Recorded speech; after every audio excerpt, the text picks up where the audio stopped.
পরবর্তী প্রশ্ন হচ্ছে, জমি বন্ধক রাখা কি হালাল না হারাম? সম্পূরক আরেকটি কথা, জমি বন্ধক রাখার বিষয়ে লেনদেনের সাক্ষী হওয়া যাবে কি? ভাই, জমি বন্ধক রাখার ক্ষেত্রে মতভেদ আছে। বন্ধক রাখতে হয় অস্থাবর সম্পত্তি, স্থাবর সম্পত্তি রাখা নিয়ে মতভেদ আছে। তারপরেও বন্ধক রাখা যাবে, কোনো কোনো মতে রাখা যাবে। শর্ত হচ্ছে এটা, যিনি বন্ধক রেখেছেন তার থেকে এটা নিয়ে ব্যবহার করতে পারবেন না। যদি বন্ধক যিনি নিয়েছেন, মানে টাকা দিয়ে এটা বন্ধক নিয়ে রাখতে, উনি ব্যবহার করেন, তাহলে সুদ হয়ে যাবে। কারণ কুল্লু কারদিন জাররা নাফআন ফাহুয়া রিবা। যে কোনো ঋণ নিয়ে করজ দিয়ে কোনো উপকার নিয়েছেন, এটা সুদ। যে কোনো কাউকে করজ দিচ্ছেন, এরপর উপকার নিয়েছেন, এটা সুদ হয়ে যাবে। আবু হানিফা রহমতুল্লাহর একটা ঘটনা বলি। তিনি ছাত্রদের পড়াতেন তো আপনি জানেন। একবার এক ছাত্রের বাবা মারা গেছে, তিনি তার জানাজায় গিয়েছেন।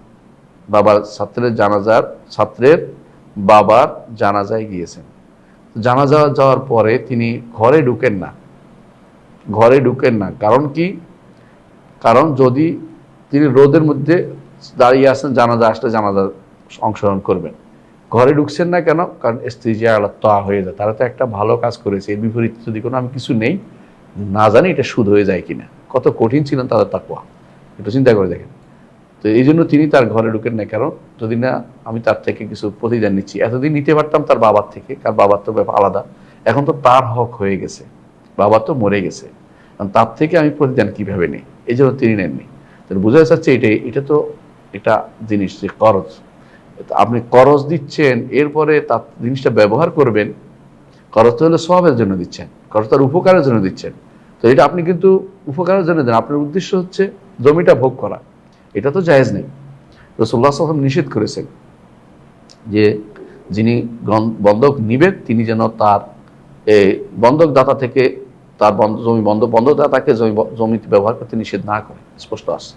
তাহলে বোঝা গেল আপনি এটা করতে পারবেন না, যেহেতু এটা এরকম খরচ নিলেও ব্যবহার করতে পারবে না। শুধু হ্যাঁ, আমি যদি না দেই, এটা গ্যারান্টি হিসেবে থাকবে এই জমিটা, যে আমি যদি তোমার টাকা ফেরত না দিই, তুমি তখন এটা বিক্রি করে আমার টাকা নিতে পারবে। কোর্টে যেতে হবে, তাও নিজে বিক্রি করতে পারবেন না।